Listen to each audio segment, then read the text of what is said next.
Bismillahirrahmanirrahim. Assalamualaikum warahmatullahi wabarakatuh. Alhamdulillahirabbil alamin wassalatu wassalamu ala asyrafil anbiya wal mursalin sayyidina Muhammadin wa ala alihi washabihi ajma'in. Amma ba'du. Mukjizat adalah peristiwa yang luar biasa atau kejadian yang luar biasa yang sulit diterima oleh akal, kecuali bagi orang-orang yang beriman dan bertakwa. Itu mukjizat itu dimiliki para nabi, para anbiya. Contohnya seperti mukjizat yang dimiliki oleh Nabiullah Ibrahim alaihissalam di waktu dibakar oleh Raja Namrud. Namun Nabiullah Ibrahim tidak terbakar. Itu mukjizat yang dimiliki oleh Nabi Ibrahim. Kemudian mukjizat yang dimiliki Nabiullah Isa alaihissalam itu bisa menghidupkan orang mati. Kemudian juga ada mukjizat yang dimiliki oleh Nabiullah Musa alaihissalam, itu tongkat yang dipukulkan berubah menjadi ular, dan pada saat dikejar oleh Raja Fir'aun dipukulkan ke lautan, akhirnya terbelah menjadi jalan. Dikejar oleh Raja Fir'aun, sudah sampai di daratan, Nabiullah Musa alaihissalam dipukulkan kembali tongkatnya ke lautan, akhirnya tenggelam dah Raja Fir'aun. Kemudian mukjizat yang dimiliki oleh Nabi kita Nabiullah Muhammad SAW, Nabi akhir zaman dan Imamul Mursalin, yaitu Al-Quranul Karim. Itu merupakan mukjizat. Kemudian kejadian Isra Mi'raj dan banyak peristiwa-peristiwa yang itu merupakan mukjizat yang dimiliki oleh para nabi. Kemudian karomah. Karomah itu suatu kejadian yang sulit diterima oleh akal. Itu yang dimiliki oleh para alim ulama, para kiai, para sunan. Contohnya karomah Sunan Kalijogo yang bertapa di pinggir kali sampai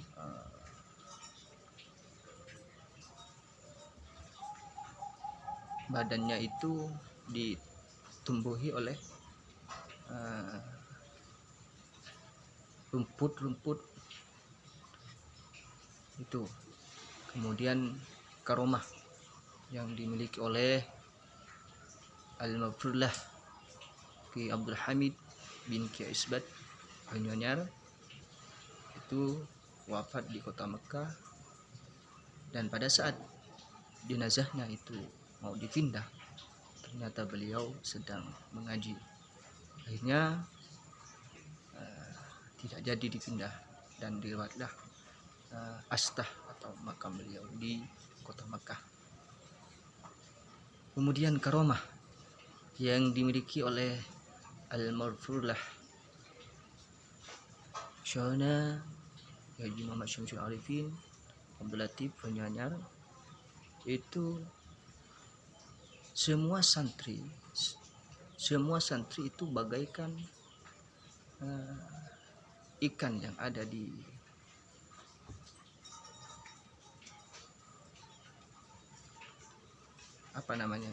di akuarium. Itu gerak-geriknya itu bisa diketahui. Contohnya ketika mau songkem atau cabis ke beliau, itu banyak yang diberi isyarat kalau sering melanggar atau kelakuannya kurang baik, diberi isyarat oleh beliau agar ingat dan kembali ke jalan yang baik. Kemudian banyak peristiwa karomah yang dimiliki beliau. Kemudian karomah yang dimiliki oleh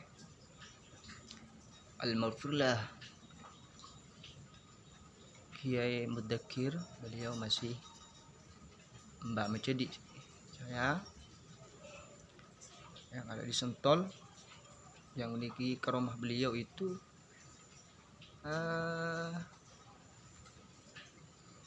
pada suatu hari ada orang itu yang bercerita, tukang ojeknya itu Pak Marhum, orang Pancor, dia waktu masih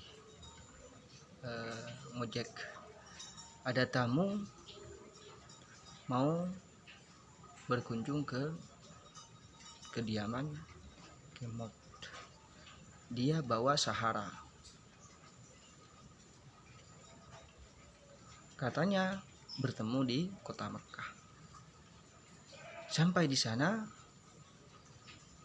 menyampaikan bahwa ini Sahara yang dititipkan ke saya waktu di kota Mekah, disuruh letakkan. Ya, para orang terdekat di sana sama-sama heran, kapan ke kota Mekah satu itu karomah itu yang dimiliki oleh para ulama, para kiai. Kemudian maunah itu tentunya kejadian yang luar biasa, yang sulit diterima oleh akal.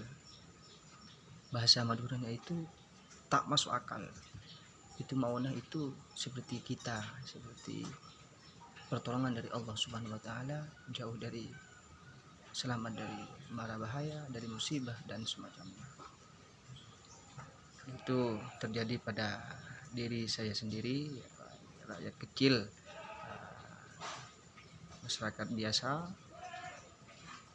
Saya ingin bercerita maunah yang terjadi pada diri saya sendiri. Ini bukan semata-mata untuk ujub sombong, bukan, semata-mata agar sama-sama mengingatkan apa saja hal-hal yang dapat pertolongan dari Allah Subhanahu wa taala, sehingga kita selalu lebih mendekatkan diri kepada Allah Subhanahu wa taala. Kejadian yang pertama itu terjadi sekitar tahun 2003. Pada saat itu saya aktif di perguruan kopra di Pondok Pesantren Banyuanyar. Kemudian ada yang mengajak untuk membantu merobohkan sekolah SD untuk dijadikan sumbangan ke Pondok Pesantren Banyuanyar, tempatnya di Bukih itu.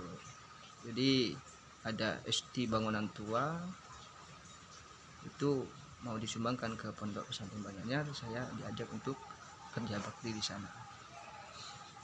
Sampai di sana diproses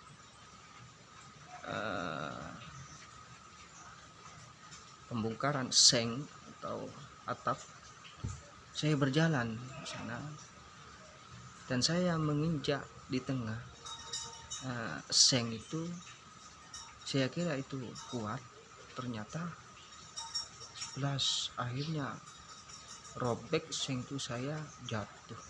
Tapi alhamdulillah dengan ma'unah Allah, pertolongan Allah, saya bisa memegang kayu di sana. Akhirnya saya turun, teman-teman pada melihat saya, dan perasaan saya pada saat itu perut saya agak panas. Wah, ini kayaknya luka. Ternyata telah diperiksa, alhamdulillah maunah dari Allah Subhanahu wa taala, selamat. Secara akal itu seng, saya jatuh dari tengah seng itu kayaknya akan berlas itu, ternyata alhamdulillah dengan maunah Allah Subhanahu wa taala akhirnya selamat. Itu yang kejadian yang pertama. Kejadian yang kedua itu masih di pondok. Pada saat itu saya dengan teman saya namanya Pudali. Itu sekitar jam 10 malam mau memfotokopi surat izin. Itu diperintah Ustadz saya pada saat itu, tempatnya di Ummul Qura sebelah barat Bungkungan. Itu terjadi sekitar 2004-an. Setelah dikopi pulang, kurang lebih 300 meter dari Ummul Qura itu, teman saya itu kalau bawa sepeda, wah kencang banget, kencang, full gas terus. Akhirnya tikungan itu jatuh, saya terpental agak jauh, lumayan jauh. Saya cepat bangun, alhamdulillah terpentalnya itu saya terpentalan duduk. Pada saat itu saya membawa celurit, diselipkan di sini, alhamdulillah tidak kena, itu jatuhnya pas, diberi selamat Allah Subhanahu wa taala. Dan saudara saya itu juga alhamdulillah selamat. Setelah masyarakat di situ berbondong-bondong menghampiri, kenapa ya saja tuh, alhamdulillah diselamatkan oleh Allah. Ternyata mau berangkat ya bannya kempes. Akhirnya ya olahraga dari daerah sebelah barat Ummul Qura itu sampai Paltuting pukul 10 malam. Tidak ada bengkel pada saat itu. Itu kejadian yang ketiga itu maunah dari Allah Subhanahu wa taala. Pada saat di pondok juga, sebelum saya berangkat dari tugasan, saya mengabdi, membantu di dalamnya di Haji Zaini Ramadhani atau Nyi Salma, itu membuat bangunan tempat perpustakaan. Kemudian pada suatu malam sekitar jam 9 di balkon mencari dek untuk buat pencucian di dalam. Akhirnya dengan Sarip pada saat itu, asli orang Jember, berangkatlah membawa Honda Grand yang biasa dibawa oleh Pak Hor untuk mengambil uang di Pakong pada saat itu, di pom Pakong. Pada saat itu saya mencari ke Paltuting sampai ke Pelto, tanah itu, sampai ke Pelto sebelah selatan. Saya ikut yang mengemudi itu Sarip. Akhirnya nanya pertuku nggak ada, kurang lebih setengah 10 malam. Hanya pulang sampai daerah sebelah selatan Paltuting itu, kayaknya ada sepeda motor mengutil di belakang. Saya curiga, was-was, menyuruh Sarip untuk pelan-pelan. Ternyata sepeda motor itu juga pelan-pelan, disuruh lebih cepat juga. Sampai di Paltuting, sepeda motor itu terus membutuhkan cepat, ikut cepat, tapi tidak melewati kami, terus di belakang. Akhirnya saya sampai ke dekat pintu masuk Al-Mujtama. Di sebelah selatannya, sebelah barat ada bensin, disuruh berhenti Rip, seakan-akan mau beli bensin. Berhenti, dia mendek, kemudian melewati kami. Saya lihat 2 orang dengan berpakaian jaket hitam, dan bawa celurit, bawa senjata tajam lah. Sedangkan teman saya itu Syarif, di mana ini slope, di mana saya bilang tenang Rip, bahasa Maduranya begini, tenang Rip, pakai laki mentakok buang belerah, begitu saya bilang begitu. Ya, kemudian orang tersebut menunggu kami di depan pintu masuk Al-Mujramah.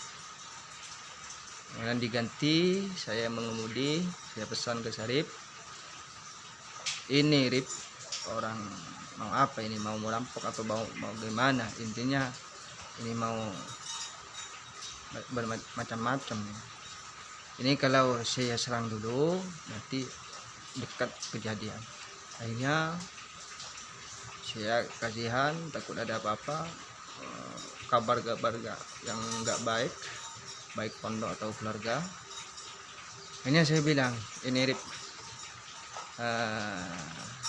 Bismillah, kita menghindar dulu, nanti kalau saya kena, sepeda ini cepat bawa ke pondok, saya nggak usah hiraukan, yang penting sekarang mengelak dulu, kalau nanti dikena sampean kabur, bawa sepeda ini, kamu nggak usah hiraukan saya, nak, tenang ya. Ini kasihan Syarif itu, kasihan. Akhirnya Bismillah, digas Honda itu, saya yang mengemudi, kemudian saya tancap gas, terus seakan-akan saya diberi itu mau ke utara, langsung saya belok sekali, hampir menabrak apa itu, buan pir, dengan maunya Allah Subhanahu wa taala diberi keselamatan. Akhirnya orang itu terempas ke utara. Saya lihat dari jembatan itu ternyata balik lagi sampai ke pondok. Saya ceritakan pada teman-teman mau kembali, nggak usah kembali, yang penting selamat saya, nggak usah takut kejadian, sehingga nanti ada kabar yang nggak enak, dilebih nama baik pondok dan orang tua kita dan semacamnya. Itu maunah dari Allah Subhanahu wa taala. Kemudian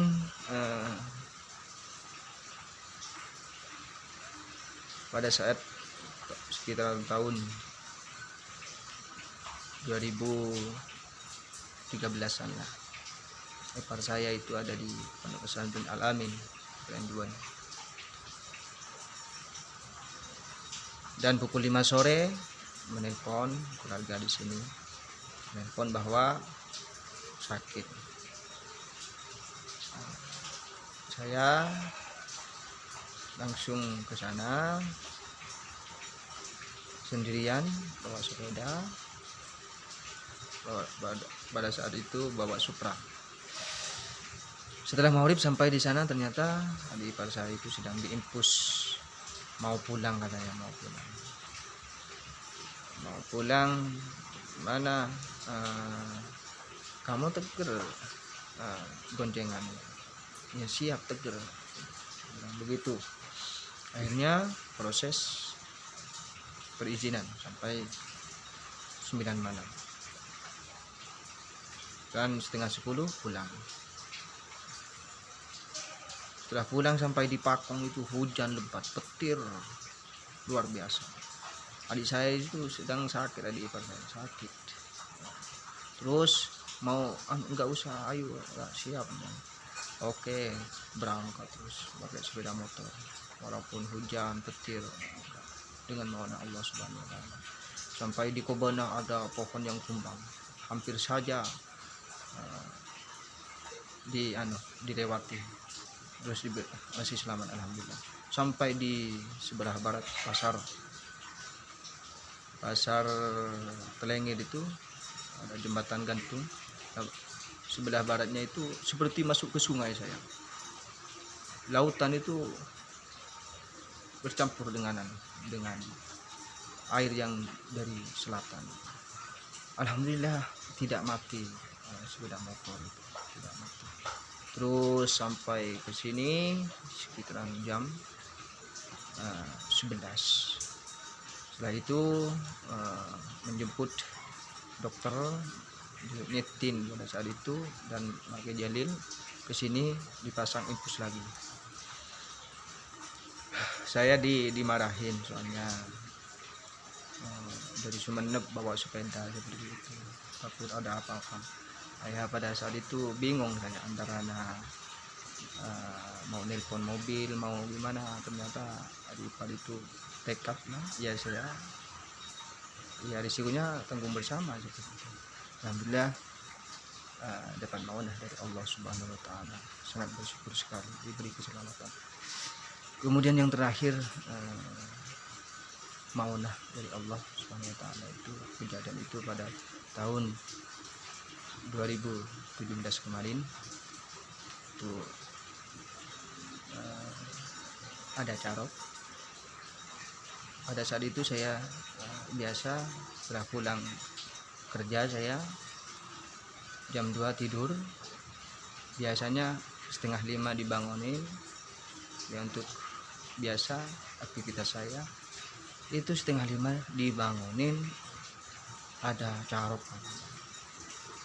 Bangun saya ambil wudhu, mendengar hura-hura para masyarakat tetangga itu sedang menuju ke satu titik itu. Akhirnya saya ke sana pelan-pelan, ada yang bawa sepeda, semuanya bawa sajam. Ada apa ini, ada apa ini. Terus setelah saya ketemu dengan istrinya itu minta tolong akhirnya saya kaget, berangkat saya lari, saya dilihat pada orang-orang di sekeliling banyak, cuman tidak ada yang memisahkan itu. Saya dengan refleks, artinya maunah dari Allah Subhanahu wa taala. Pada saat itu ya bisa diambil sajamnya berupa celurit, 2 celurit bisa diambil. Kemudian setelah diambil sajamnya baru masyarakat bisa melerai, memisah. Kemudian celuritnya saya dibawa ke rumah dan akhirnya ditelepon datang ya gimana agar kejadian ini tidak berlanjut dan jangan mengungkit masalahnya kecil, itu sama-sama salah paham, sama-sama salah, sama-sama benar menurut saya. Karena masalahnya ya si A itu sedang menyiram pada saat itu musim kemarau dan anaknya memain-mainkan selangnya, akhirnya nggak sempurna untuk nyiram, akhirnya kena dipukul sedikit lah. Nah itu yang si B udah pulang kerja setengah 5-an itu ada yang menawarkan bahwa anaknya dicekik dan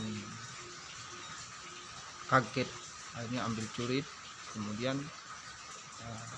terjadilah peristiwa itu. Namun alhamdulillah dengan maunah Allah Subhanahu wa taala tidak terjadi.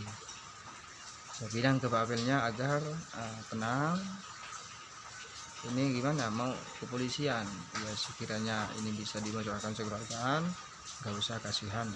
Hanya sama-sama sepakat untuk diingatkan, dimusyawarahkan, kalau kejadian lagi ya tidak mau tanggung akibatnya. Nah akhirnya ke si A, kemudian ke si B, dan saya setelah Isya ya kasih celuritnya dan memesan, saya berpesan agar tahan emosi, tenang, perbanyak bersyukur kepada Allah Subhanahu wa taala karena diberi keselamatan. Karena kalau sampai kejadian tentunya akan merugikan semuanya, baik keluarganya, anaknya juga, hartanya juga, seperti itu yang si B. Kemudian si A saya Ntar celuritnya itu setelah subuh. Jadi saya sampaikan juga agar sama-sama tenang, tidak usah mengungkit masalah, kemudian banyak bersyukur kepada Allah Subhanahu wa taala karena juga diberi keselamatan. Ya, bersyukur kepada Allah Subhanahu wa taala, dapat maunah dari Allah Subhanahu wa taala. Tentunya para antum semuanya juga mengalami peristiwa yang itu merupakan maunah dari Allah Subhanahu wa taala. Semoga cerita ini ada hikmahnya dan terus kita berikhtiar menjadi orang yang lebih baik dengan berubahnya tahun, bertambah usia, bertambah tahun, maka kebaikan-kebaikan terus bertambah. Khairon, kurang lebihnya mohon maaf. Wassalamualaikum warahmatullahi wabarakatuh.